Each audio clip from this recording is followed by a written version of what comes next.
wih. Oke.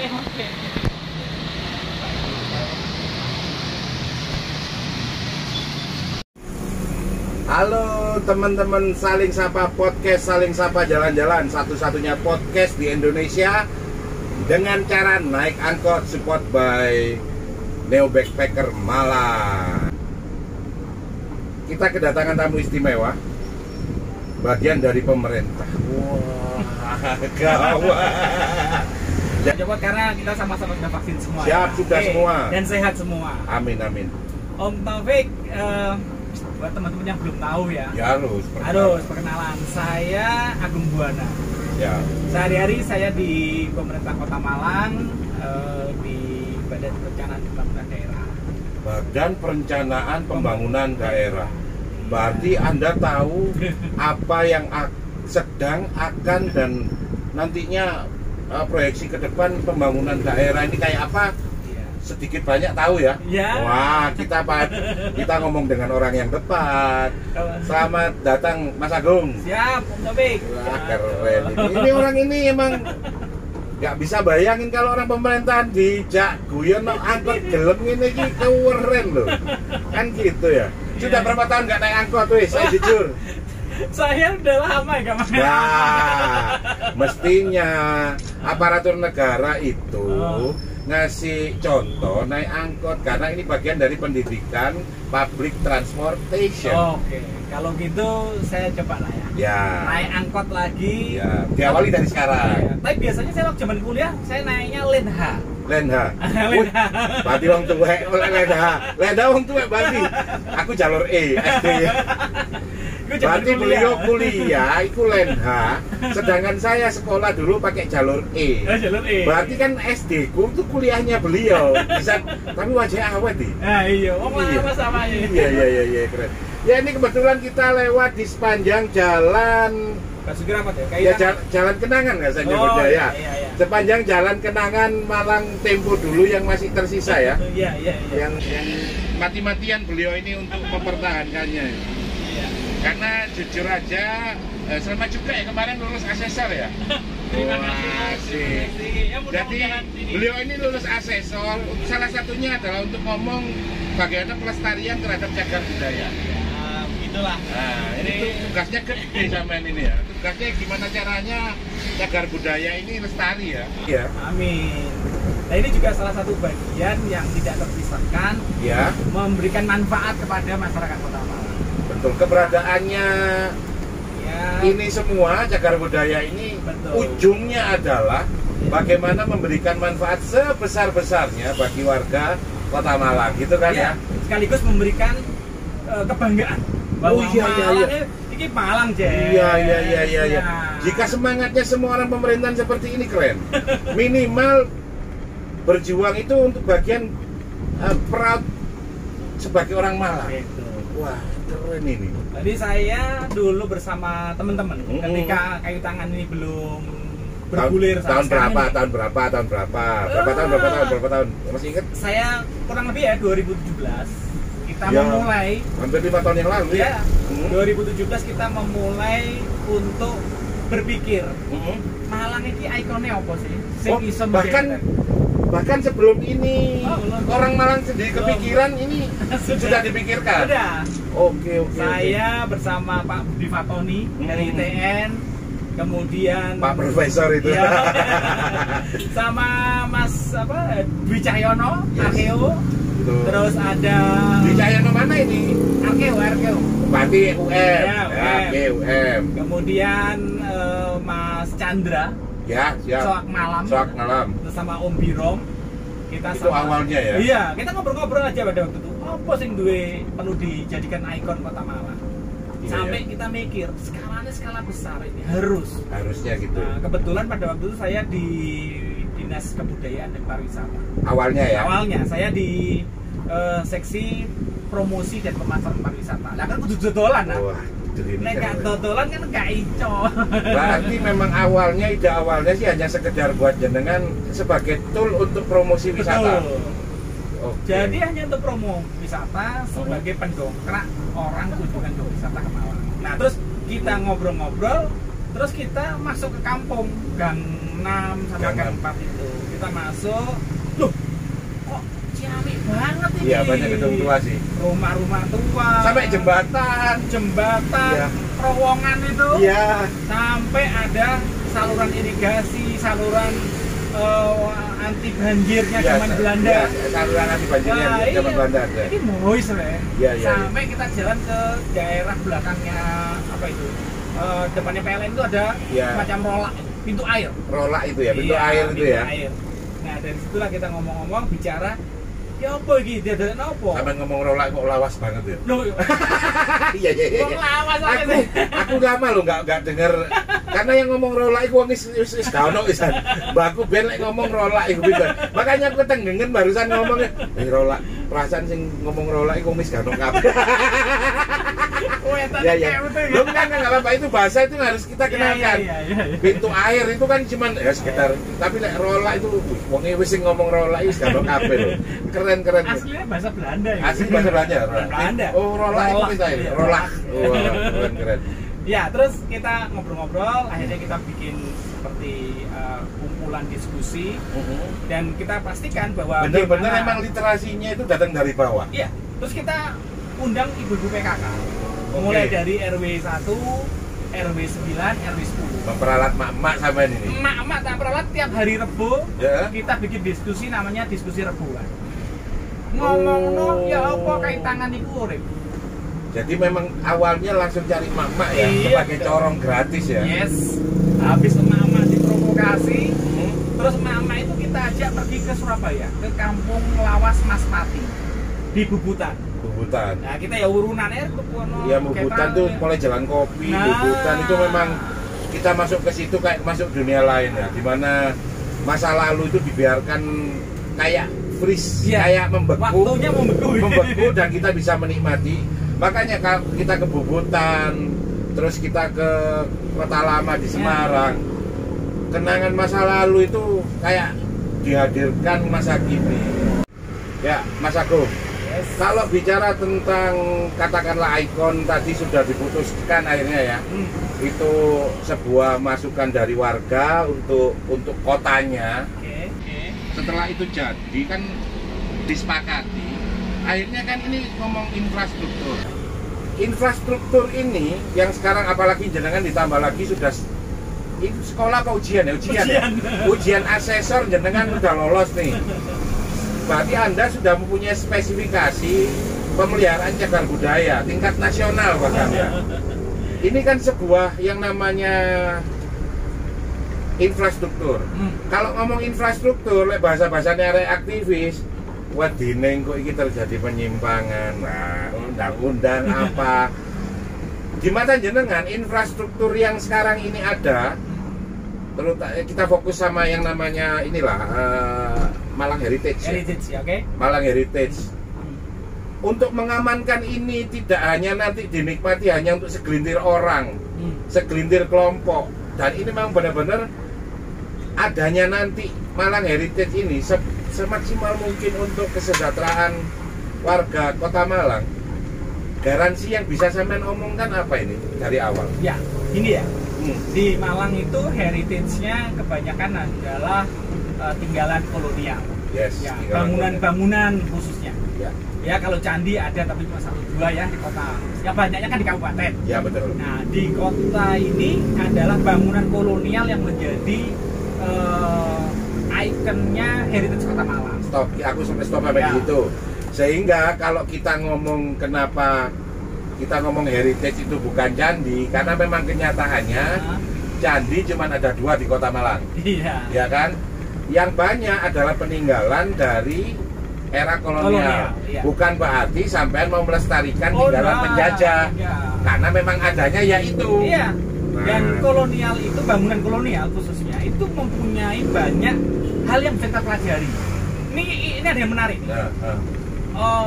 Teman-teman arsitektur, teman-teman arsitek dari Jakarta, dari Bandung, itu kalau ke Malang selalu menyatakan gini, Kota Malang itu adalah laboratorium arsitektur Indonesia.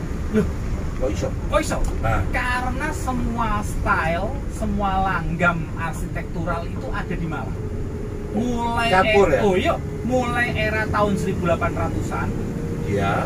awal 1900, Yes. sampai era jengki. Bangunan Jengki ku ini, kalau jengki istilahnya campuran antara gaya kolonial dan lokal. lokal. Ya. Jadi Jengki, ya. laboratorium ini, laboratorium arsitektur. Ngomong jengki aku malah eling rolak. Ya. Mulai dari style Indies Empire sampai The Jengki itu punya semua. Dan bangunannya masih ada semua. Contoh-contohnya ada. Dan yang paling menarik lagi, kenapa kita harus bisa memelihara bangunan kolonial ini? Karena banyak bangunan-bangunan ikon yang di Malang itu yang tidak dimiliki oleh kota-kota lain.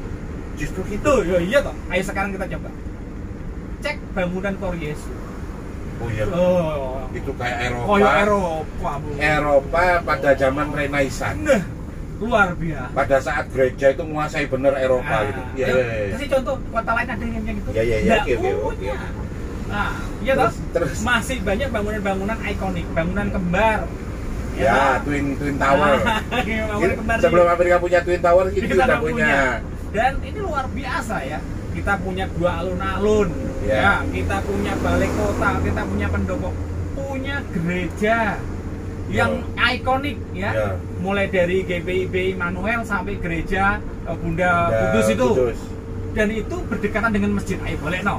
Masjidnya dekatan dengan Ya, gereja ya. itu toleransi luar biasa. Ya, dan itu adanya Di mulai zaman sebelum kemerdekaan. Kalau sudah itu dibangun setelah kemerdekaan wajar lah ya. Nah, Itu ya. sebelum kemerdekaan sudah ada gereja jajar sama masjid dan baik-baik aja tuh Nah. sampai hari ini kan gitu ya. Dan masyarakatnya juga welcome karena Welcome. masyarakat orang Malang ini adalah masyarakat yang terbuka, Betul. toleran, Betul. sekaligus bisa menghargai satu sama lain. Mas Yota, pisu-pisuan tapi gak nangati. Nah, menghargai itu ternyata tidak hanya menghargai kepada manusia, tapi menghargai pada bangunan. Yes. Makanya bangunan yang ada di Malang itu ya wajib dilestarikan. Ya. Nah, kapan ngomong lestarikan ini, aku ini tak stop sampai kata lestarikan ini. Iya. Pelestariannya Nah, seorang asesor ini yang jawab, seorang asesor gitu ya, yang lulus uji asesor.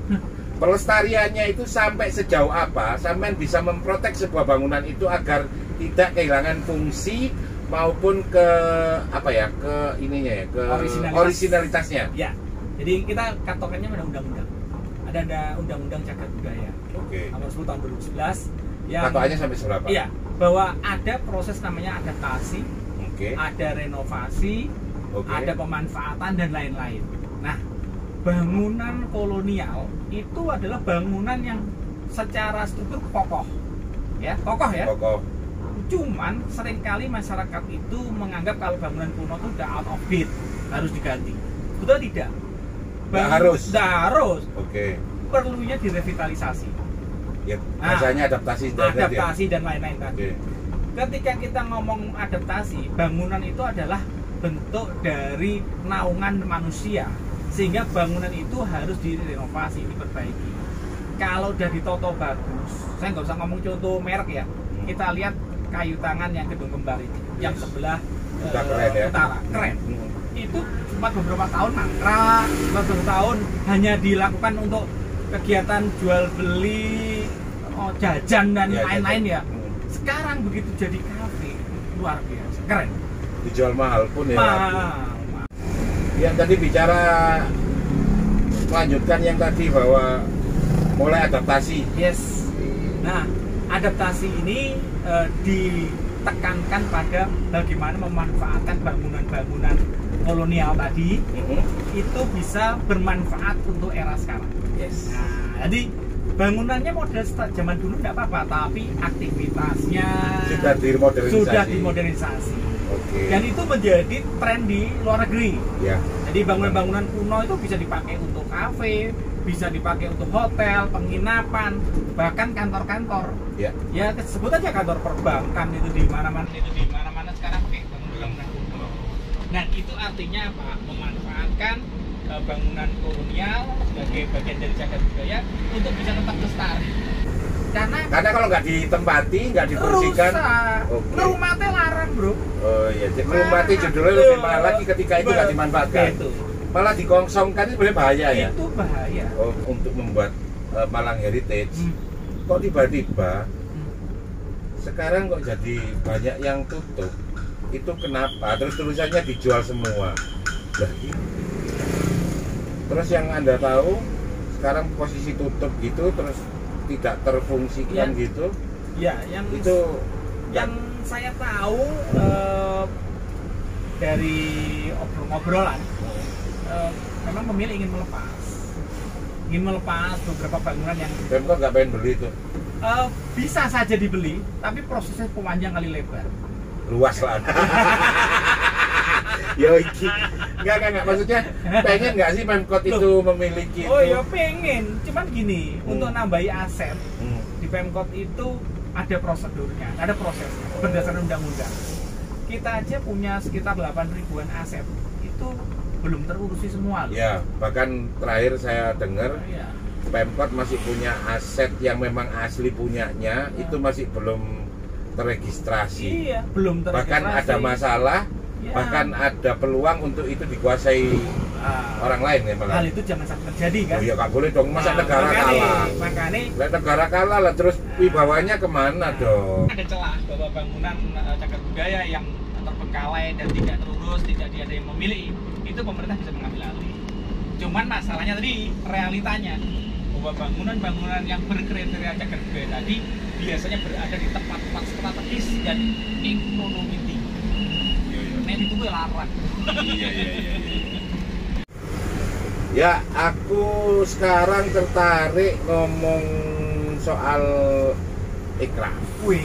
Karena kaitannya kan tadi kita ngomong pariwisata dikit ya, nyentil pariwisata dikit. Terus kalau kita ngomong tengah pandemi, jawabannya jelas wis. Kita nunggu pandemi selesai. Orang-orang sudah pada vaksin baru kita ngomong lah. Ini kan vaksin targetnya belum ya Kota ya? Belum. Berapa persen sekarang? 40-an, 50-an? 40-an lah ya. 40 belum 50%. Tinggal dikit. Tinggal dikit ya, moga-moga dipercepat dan kita semua sadar betul bahwa vaksin ini sebuah kebutuhan sekarang. Nah, aku ngomong ikraf deh. Oke. 16 atau 17 subsektornya. Ya. Itu pas pandemi gini sampean sudah sejauh apa gitu tahu progresnya yang jalan. Kita tahu lah pandemi ini mengubur semua harapan, tapi masa sih nggak ada progres selama pandemi ini? Ikraf gimana? Iya, ini yang menarik. Ekonomi kreatif itu ada 17 subsektor ya. Sekarang 17 subsektor. Karena aplikasi dan game dipisahkan. Selama tahun 2020 sampai 2021 ekonomi kreatif yang basisnya adalah konvensional itu tertekan. Ambyuk dalam kata ambyuk itu yo angin gitu ya. Ya untuk bangun ya. Susah. Tapi mereka tetap survive. Nah, survive itu aja kita harus hargai ya. Kita hargai. Ya. Dengan penurunan omset mereka itu cukup tinggi gitu ya. Omset turun semua. Omset mereka itu rata-rata yang jenengan tahu yang manual berapa sih sekarang? Mereka tuh sekarang udah tinggal 10-15%. Sisanya di puncak-puncak Covid kemarin. Nah, namun jangan kaget, ada subsektor yang kenaikannya tuh sampai 300-600%. Unstoppable. Tambah pandemi, tambah sakti. Tambah suki. Iya. Yaitu apa? Ekonomi kreatif yang berbasis digital. Jadi teman-teman ekonomi kreatif baik itu produksi maupun apapun namanya yang berbasis digital mendapatkan berkah. Ya, mungkin ini sesi terakhir karena ngomong sama jenengan itu keren banget. Asli. Karena memang apa ya?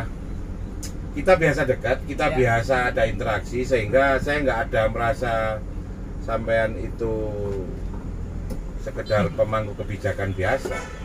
Tapi teman dimana saya ketika pengen tanya aja langsung. Kan enak kan gitu. Sehingga tidak ada sekat dan akhirnya kalau ada sedikit kecurigaan tak takokno akhirnya kan nggak curiga lagi kan gitu. Terus aku gini, ada mitos nih. Apa ya? Ngomong ambil sampean ini orang pemerintah ini kadang ya gak gunanya juga. Karena nanti 5 tahun lagi ganti pemimpin mana, ganti kebijakan lagi. Iya. Jabatan sampean ini nanti sampean pindah ki sumpah mana ini? Lah, soalnya kan wis ana dokumen nih. Oke. Dokumennya ada. Jadi ada. ada jaminan bahwa kalaupun kita sekarang kerja bareng, kita bermitra ya antara pemerintah sama komponen masyarakat, ini nggak stop sampai di sini ya? Tidak stop, karena sekali lagi bahwa dokumen itu adalah satu kesepakatan bersama antara DPRD, wakil rakyat dengan pemerintah daerah. Nah, itu dituangkan di dalam sebuah dokumen yang dijadikan pegangan arah pembangunan kita selama jangka panjang 20 tahun. Nah, masalah nanti dalam 5 tahunan ada pergantian wali kota, itu kembangannya tak? Itu kembangannya. Beda koki, beda masakan. Tapi judulnya restoran siji, restoran Malang. Oke, semoga kayak gitu ya. Nah, harus gitu. Semoga gak mau ngomong tok ya. Nah, itu sih rada repot ya. Karena saya mewakili banyak teman-teman, cocoknya teman-teman ini, jadi saya harus ngomongkan itu. Biar tidak ada lagi kecurigaan bahwa ada gunanya nggak sih saya ngomong sama sampean sebagai salah satu bagian dari pemerintahan. Iya. Dan ini setiap diskusi seperti ini ya, Om Taufik, nggak hanya Om Taufik aja, teman-teman yang lain. Kadang-kadang saya internalisasi, saya masukkan ke diri saya, terus apa yang bisa saya lakukan untuk mewujudkan apa yang menjadi harapan teman-teman sesuai dengan kapasitas saya. Iya. Nah, itulah kembali lagi sesuai dengan kapasitas dan kewenangan saya. Nah, dalam beberapa saat ke depan, ekonomi kreatif kita percaya sebagai ujung tombak pemulihan ekonomi nasional, makanya kita dorong. Kebetulan di kami kan kita ada komite ekonomi kreatif. Nah, itu yang kita dorong untuk menjadi ujung tombak. Ya, mau memulihkan ekonomi. Itu keren-keren banget. Nah. Aku keren. Buat aku itu keren banget. Dan memang ini akan kita jadikan kultur bagian dari pemerintahan.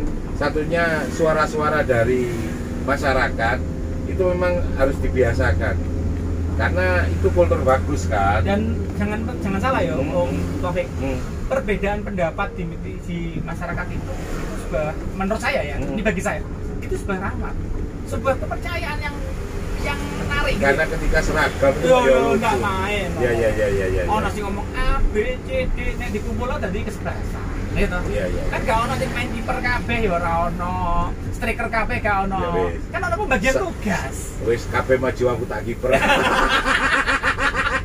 Ya ora ono. Lah nek Malang kuwi saya kok maju kabeh aku tak kiper lek gak ngono. Oh, mbakmu kiper.